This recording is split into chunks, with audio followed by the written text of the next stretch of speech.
to all of you, our dear pupil English teachers.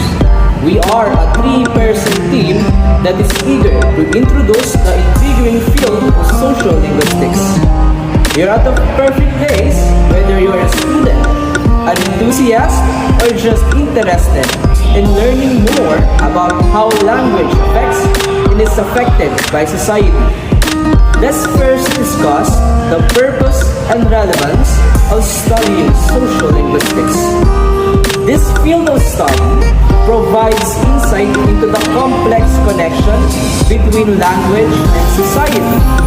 Through examining our speech patterns, we can learn more about our identities as people and as societies. So, without further ado, let's start.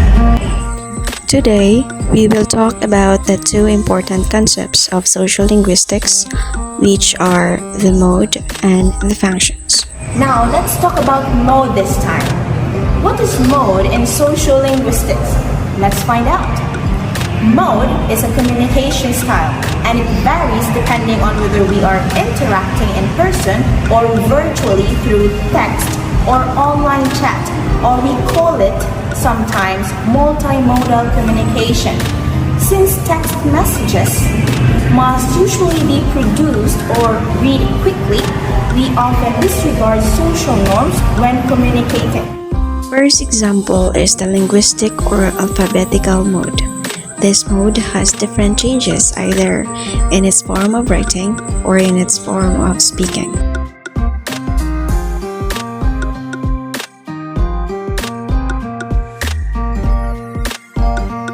The next example is the visual mode. This talks about how a person perceives one's illustration to better understand the concept or idea. Examples of these are the signages.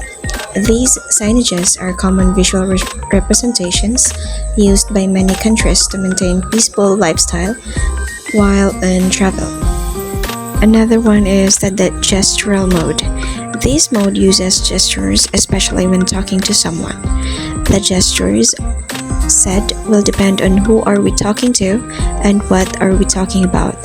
That's why our facial expression and body language differs meanings to other countries. Example is the word okay, and the gesture for it is thumbs ups. There are many gestures to deliver the meaning of the certain word, but not all are applicable in every society. Gestures depends on what the country pertains the meaning related to it. The oral mode pertains to music, sounds, noise, silence, tone of voice, emphasis on accent, or even just the language that we hear. We were able to identify where the music comes from or who made it by just listening to it.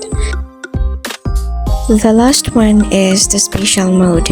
This implies the space, organization, lightness, darkness, and more, especially the physical attachments of object and people. So people learns best when alone, some people learns best when it's dark, and some can communicate well when it's organized. This time, let's talk about the functions of social linguistics.